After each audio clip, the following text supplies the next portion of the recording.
Bonjour les amis, aujourd'hui suite à la vidéo sur Purisme, un téléspectateur d'Actualia a réagi, il s'appelle Junabar 8776. J'ai trouvé son commentaire pertinent donc le voici, c'est parti, je vais me faire l'avocat du diable. C'est sûr que les produits de Purisme sont trop chers et sont dépassés niveau design, application ou puissance des composants. Je suis totalement d'accord avec vous tous. Mais ces tarifs s'expliquent en partie et de toute façon, nous sommes sûrement pas leur clientèle cible pour l'instant. D'abord, le gros avantage de leurs produits, c'est côté hardware paradoxalement, pas côté software, parce que Phosh, leur version de GNOME Shell pour les téléphones portables, Phosh égale Phone Shell, et PureOS, leur version de GNOME Shell, pour ordinateur, sont gratuits et installables librement comme toute distribution Linux. Sur le hardware, le gros point fort donc, c'est qu'il est possible de couper physiquement le Bluetooth, le Wi-Fi, le micro et la caméra. À part chez Pin64, et à ma connaissance, ça existe nulle part ailleurs. Mais chez Pin64, il n'y a pas de switch facile d'accès, on est obligé d'ouvrir l'arrière du téléphone, pour y accéder,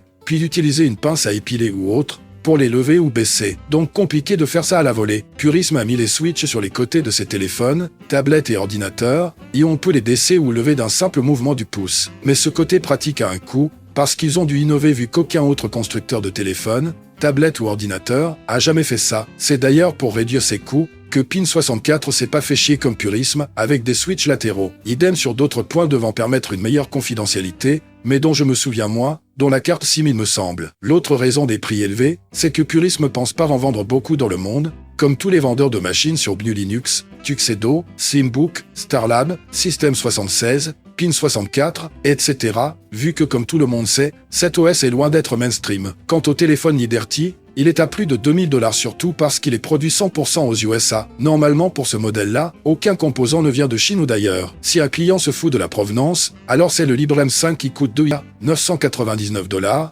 qu'il lui faut. C'est sûr que du point de vue d'un Européen, Indien, Latino-Américain ou autre, que le téléphone soit produit entièrement en Chine ou entièrement aux USA, ça change rien vu que la plupart des entreprises et administrations de ces deux pays n'hésitent pas à nous pomper toutes nos données perso, et avec nos applaudissements en prime, donc si un non-américain a vraiment besoin de ce type de téléphone, autant prendre le Librem 5 qui coûte déjà très cher, mais moins que le Liberty. Concernant les personnes pouvant être intéressées par ces machines, je pense à ce genre de profil, journaliste enquêtant sur une dictature ou une mafia, PDG ou cadre supérieur, ingénieur, etc. devant protéger un secret industriel ou autre chose d'important, pour sa boîte, célébrité en maldatinité, espion, et sans doute aussi des milieux plus borderline encore, comme des rebelles. Je pense par exemple à des rebelles sympas, comme les Iraniens, qui protestent contre le régime, mais aussi des moins recommandables, comme les terroristes islamistes, ou de façon plus générale les criminels en tout genre. Donc c'est des profils qui soit ont du pognon, soit ont une organisation, entreprise, administration, réseau criminel, résistant, derrière pour leur payer le matos. Autrement dit, la cible actuelle de Purisme, c'est pas le commun des mortels. Merci beaucoup à ce téléspectateur,